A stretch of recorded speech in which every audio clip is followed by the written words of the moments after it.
concealed weapons. Learn more right after this.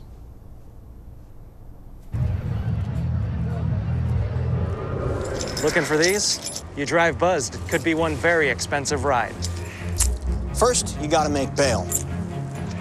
Then pay me to get your car back. Your insurance premiums will go through the roof. And my legal fees just keep adding up. All told, it could end up costing you $10,000. Nothing kills a buzz like getting pulled over for buzz driving, because buzz driving is drunk driving.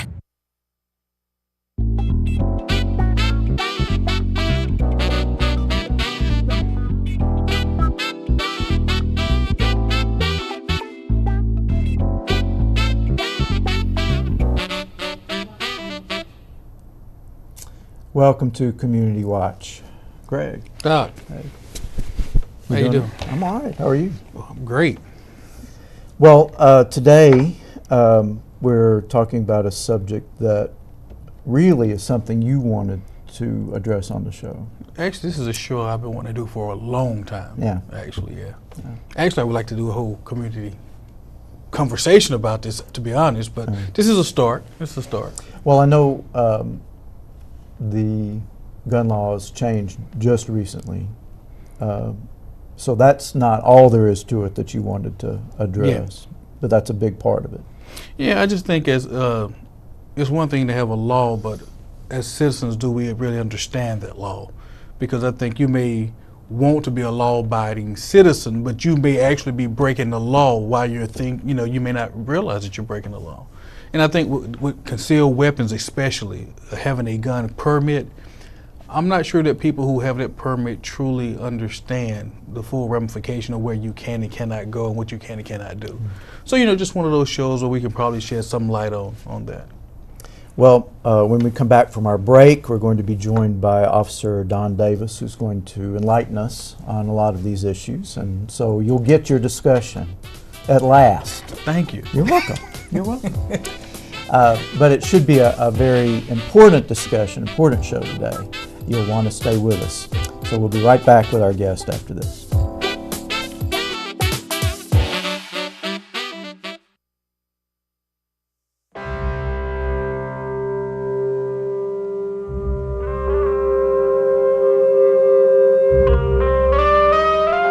"7,000 high school students drop out every school day.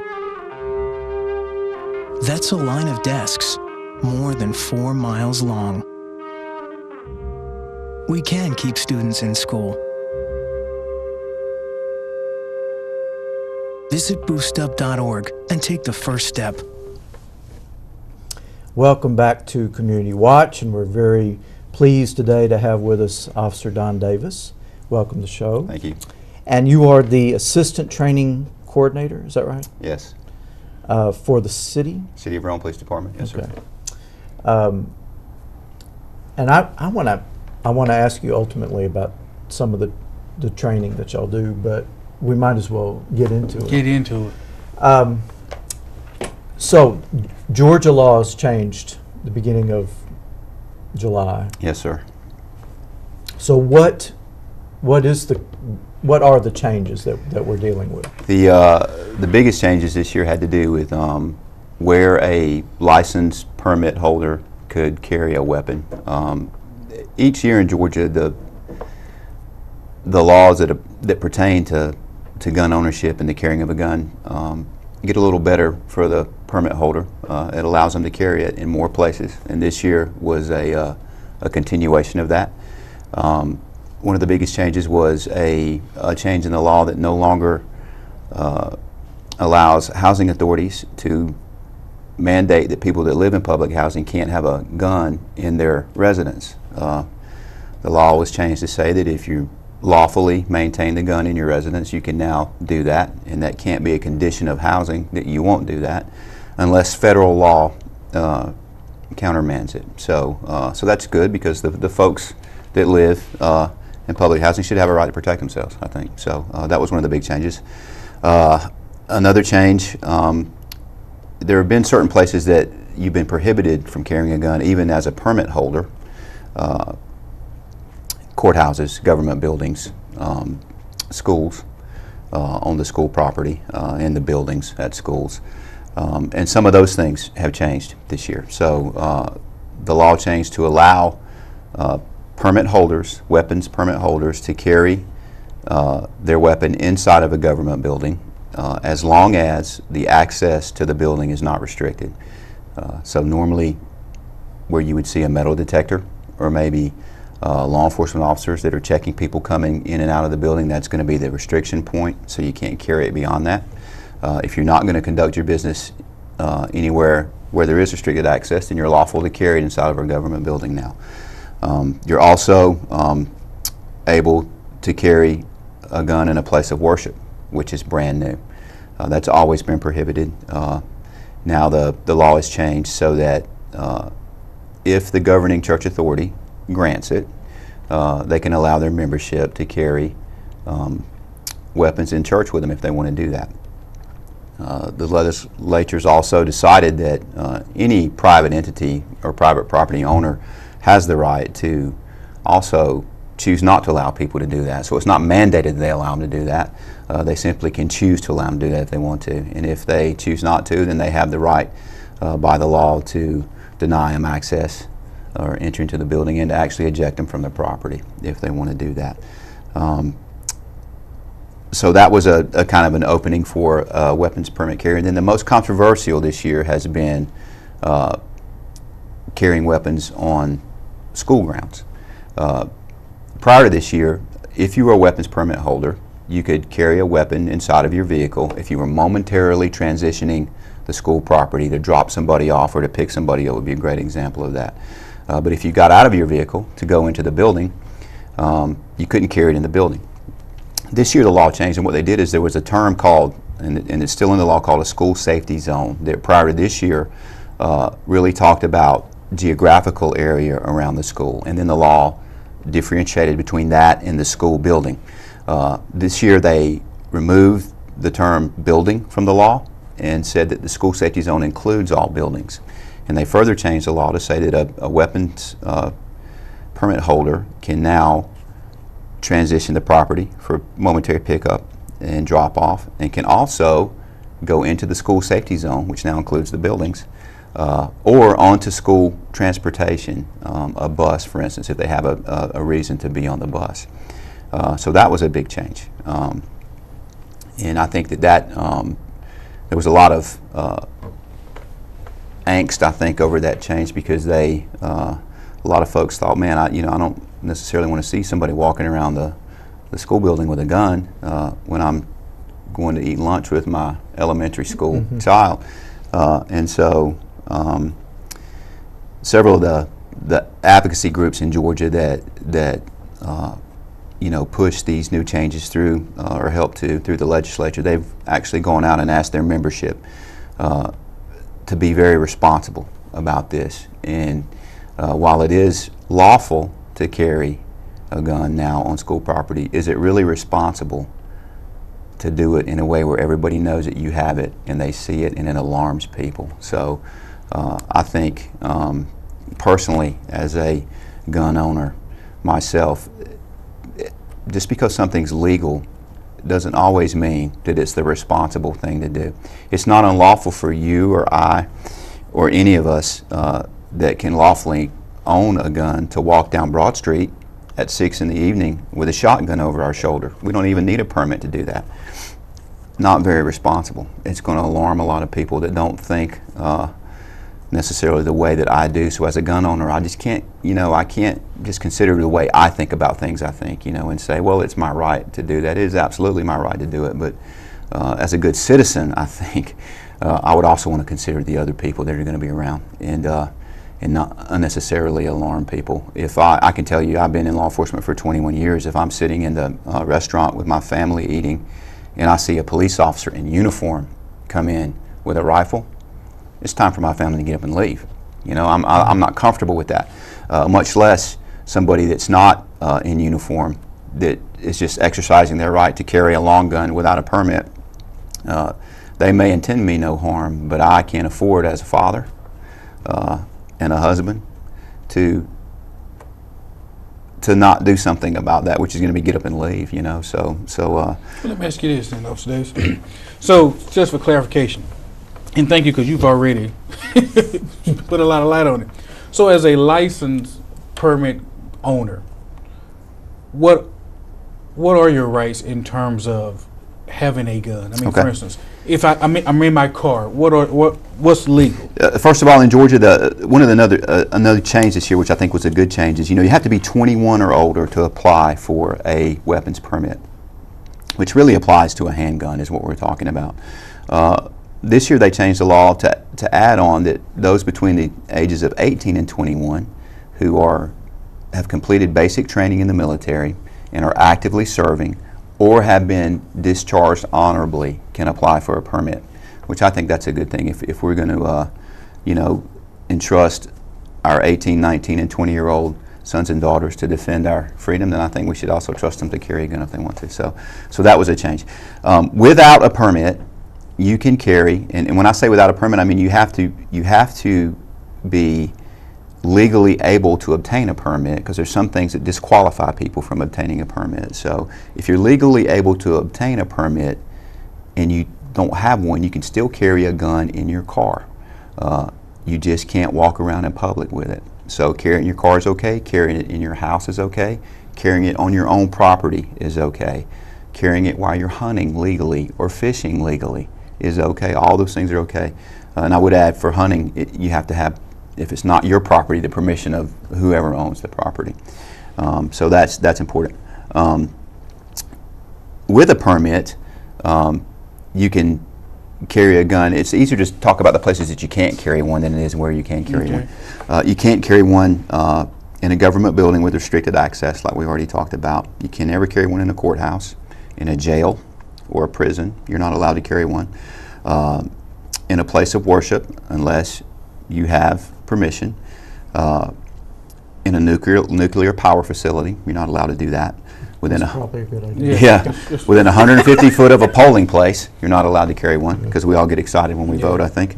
And then, without a permit on school property at any time, you can't do that. With a permit, we already talked about that you can. So let me stop you up, because I want to get, because as a teacher, so a licensed owner that legally has a license, legally has a handgun, can come onto school property now. Yes. Come into the building. Absolutely. With a gun. Yes, sir. And that has been a hot topic since the law was passed, because I think a lot of people's opinion is that that's not what the legislature intended when they changed the law.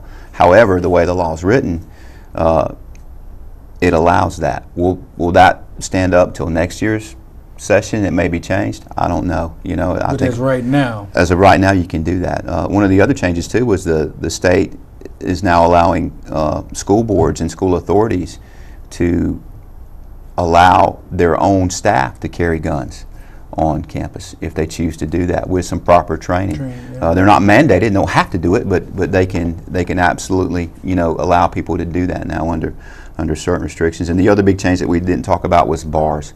Used to absolutely forbidden to carry in a bar. Now the law changed a few years ago that said you can carry in a bar with the known consent of the bar owner, and now it's changed to say that you can carry in a bar, but the bar owner, like every owner of private property, has the right to ask you to leave or to exclude you or eject you from the property. So let me give you a scenario then. So I go into a bar, I have a license, I have a permit, it's concealed. The bar owner doesn't know. Right. Am I breaking the law? Absolutely not. No, you're not breaking the law at all. As a matter of fact, if he sees it, you're still not breaking the law. If he asks you to leave and you refuse to leave, then you're breaking the law, and it's a criminal trespass is what it is. You haven't broken a weapons permit law, you've broken a simple criminal trespass law. So those are some big changes. I think for years we excluded bars because alcohol. Because alcohol doesn't mix with a lot of things, and guns is just one of the few. So but now that's on the table, so people are allowed to do that now.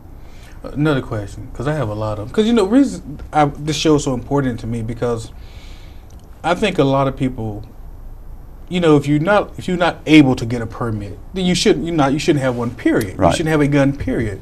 But I just want to make sure that people who do have permits understand the law, because I've heard conversations and it's like, well, I don't know if that's legal, but I want to make sure. So as an officer, I'm driving in my car, I have a permit. Does my gun have to be visible? No, it doesn't have to be visible. Without a permit, if you're legally able to own a gun, it doesn't have to be visible. That was an old law that required guns to be visible or locked in a container. That's been changed now. You can put it anywhere in the car that you please, in between the seats, in the console, under the seat, wherever you'd like to carry it. Well, we're coming up on a break, and I've got a couple of questions too. I don't know if Greg will let me ask them, but lots more discussion. Stay with us. We'll be right back.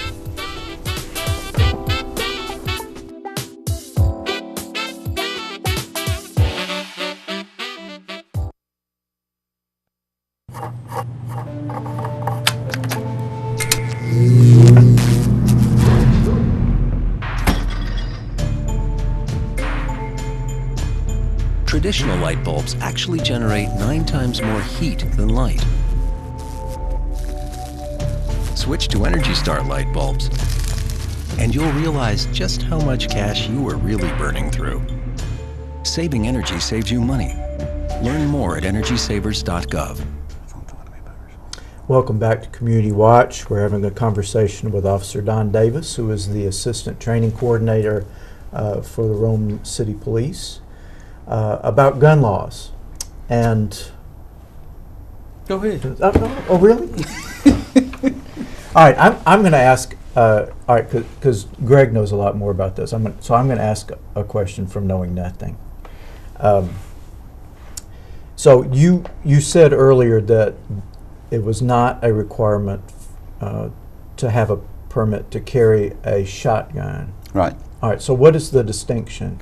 The permit for Georgia, the distinction is actually is they write into the law. They call it a weapons permit, a Georgia weapons permit, and then they define what a weapon is, and they distinguish it from a long gun. And long guns include rifles and shotguns. So there is no permitting process for long guns. As long as you're able to legally own a firearm, then you can carry a rifle or a shotgun without a permit. And those are not considered weapons? To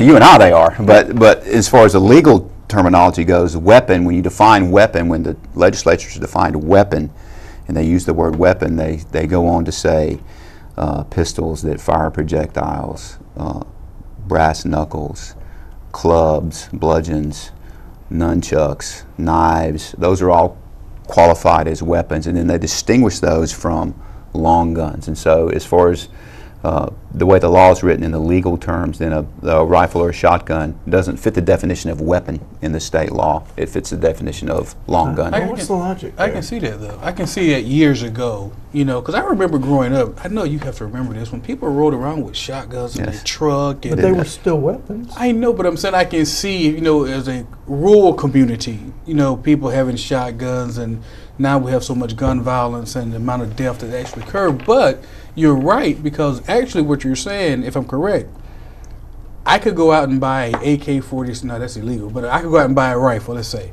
a legal assault rifle, and it requires no permit. But if I want to buy a .22 handgun... Actually, the way that would work is when you purchase a handgun or a rifle or shotgun, there's federal paperwork that you have to fill out, and there's an affidavit that you say that you're not a felon or you're not under indictment for a felony. You're not mentally ill, you're not a fugitive from justice, you're not addicted to drugs, all these things that disqualify you from owning a weapon.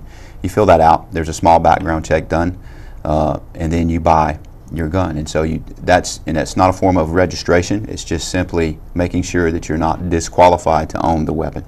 The federal government requires that. And so you have to do the same for a handgun or a shotgun or rifle. Now, once you purchase that handgun, if you want to carry it on your person out in public, then you have to get the Georgia weapons permit in order to do that. You can carry a rifle or shotgun out in public without a weapons permit because it is considered, like we talked about before, a long gun and doesn't meet the qualification of weapon. That's why this show is important, because as you said, I don't think people understand logically that this just doesn't make sense. You know, if you're gonna have to have a permit, you know, you can have one for 22 or some brass knuckles, but you don't have to have one for this assault rifle. You know, I just think, and I think that's part of that is because we don't know, and because we don't know, we don't have those conversations. And it's a complicated issue because it changes so much. It's in flux, and there's minor changes, like all, not all laws, but most laws, minor changes, tweaks, you know, every year, and so it makes it complicated to stay on top of it. And let me just qualify everything by saying this: what I'm telling you right now may not be the case next June. It could very well change dramatically either way, and it will change some, I'm sure. And so it's only as good as the time span between legislative sessions and when the law changes. So restriction, you said, so if there's a place where there's a restriction, what constitutes a restriction where you couldn't carry a gun? They codify that in the law, and they name specific places, courthouses, jails, the things that we talked about before, that says that you cannot carry a weapon in these places. And then there are certain exemptions to it that apply to permit holders, like the school is a great example, or a bar is an example, or a church is an example. You can't, without a permit, carry a weapon in church, no matter whose permission you get. You have to have a permit. You can't carry a weapon on school grounds, even to momentarily drive through and drop and pick somebody up without a permit. You have to have a permit. And the permitting process, part of that is making sure there's a background check that's done, making sure that you're not ineligible.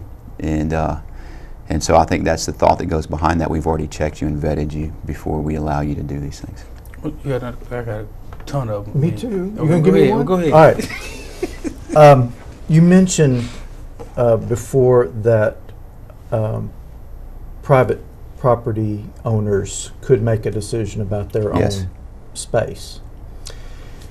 So a business, say on Broad Street, the owner makes a decision, no guns in here. Right. Right. I guess how are you supposed to know that? It's usually by signage. They'll post signs. If you and a lot of times you're not really aware of that if you're not really looking for it, but you can go to specific places. Floyd Hospital is a great example, and you notice as you enter the main entrances there is a international symbol for no, the circle with a slash through it, with a handgun on it. Can't carry weapons in the hospital. You're violating their rule when you do that, and if they find you doing that, they can eject you from the premises. Some other businesses around town will, oftentimes you'll see in the parking lot on the wall of the building a small sign that will say weapons prohibited, and so normally they do it by signage is how they do it. They'll post a sign. So a bar owner, for example, could make that choice. Absolutely, and post a sign and say no weapons allowed. And in that case, even if you are a permit holder, you can't lawfully carry a handgun into that bar. So, and even at that, it's still a matter of someone finding out that you have it. Right. And right. then even if the owner finds out that you have it, it's trespassing. Right. It's not actual. Right. I had more, but No, I go gave ahead. you my one. Go Okay. ahead. This is a question that's away from the law a little bit, but it's a concern that I have with it so easy to legally purchase guns. Anyone without any gun experience or training can own and carry a gun, and that concerns me a little bit. And without training, they can also get that weapons permit to carry it out in public. A lot of states have requirements for their weapons permit licensing that you have to attend a class and learn how to use your gun and actually qualify with it so that they know you're a safe operator of the handgun. We are not one of those states. So right now in Georgia, you've pretty much hit the nail on the head with no experience. As long as you're not legally disqualified, you can buy the weapon. Then you can go through the process to get your weapons permit, and have somebody show you how to load it, and get it put in a holster, and go about town, you know, which is, again, it goes back to what's reasonable. You know, that's, in my opinion, not a very smart thing to do. You know, most people want to carry handguns to protect themselves. If you don't understand how it operates, you know, how you efficiently operate it, are you, can you hit what you're trying to shoot, those kind of things, and what's the point in carrying it? It really doesn't provide you very much of a margin of safety.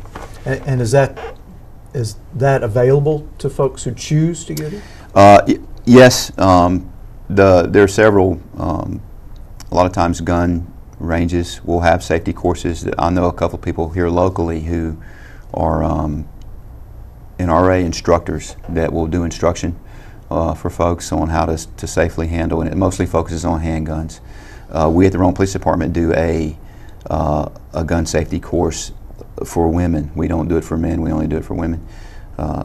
And I don't know the reason why. Yeah, I know that makes you feel bad, but we offer it as a service to the community, and it's a women's gun course, and it really focuses on how a gun works, how to safely handle it, how to load it, unload it. We don't really, while they do shoot some in the course, it's not really a marksmanship course. It's more of just a safe gun handling course kind of thing, because most ladies, you know, they're interested in, if they have to use it at their home, for instance, how can they be effective in doing that? And they're really not interested in carrying it around in public. So they're assuming that you already know, that you just they're wrong. That you grew up shooting squirrels. And they're wrong. Well, we've only got a couple of minutes left, so it's all yours. You know, I'm done with my questions. No, you know, I guess, you know, Officer Davis answered a lot of questions, but one thing I think when we talk about guns, and I guess is why does there seem to be, as you talk about responsible and legal, there seems to be the situation where we don't really discuss the both together. You know, I have my legal right, but we never really talk, and you're one of the first people in law enforcement that I've heard to talk about the responsible right. Is that something that we can expect to hear more about? You know, I surely hope so. I think that, you know, all things that we have access to that have the potential to cause other people harm, cars is a great example. There's a certain amount of responsibility that goes with operating those things, and the question should never really be, in my mind anyway, is what I'm doing legal. It should be, is what I'm doing responsible, and am I being considerate of the people around me. You know, the speed limit, for example, 70 miles per hour on the interstate is the speed limit. Is it real responsible to drive that speed on a typical Sunday evening when the traffic is so thick that people are traveling within a couple of feet of each other? Probably not, even though it's legal. And the same thing goes for firearms for me. You know, I'm a big advocate of people having the right and exercising it, and I hope that they do it responsibly, because there are a lot of people that are alarmed when they see guns, and you can just as easily carry a gun like you said before, where no one can see it. It provides you the same measure of protection, the same level of confidence and feeling good about where you are without alarming everybody else around you. So hopefully we will start to move toward not what only is legal, but what's responsible too. Well, time for a break. We'll be right back with more. Please stay with us.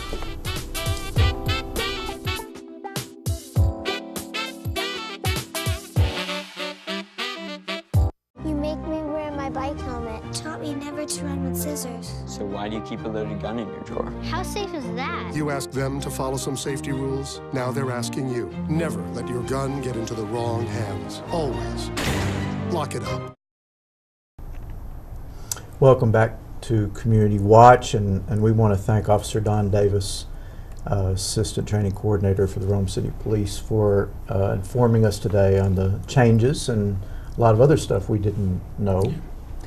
We're going to have you back again, because I'll be glad to come back. I'm hoping this is the beginning of a longer discussion. I mean, I think we really owe it to our community, because you know I'm a big proponent of gun rights, but I do think what Officer Davis said, responsibility goes with that. Well, you can expect more, and we'll see you next time on Community Watch.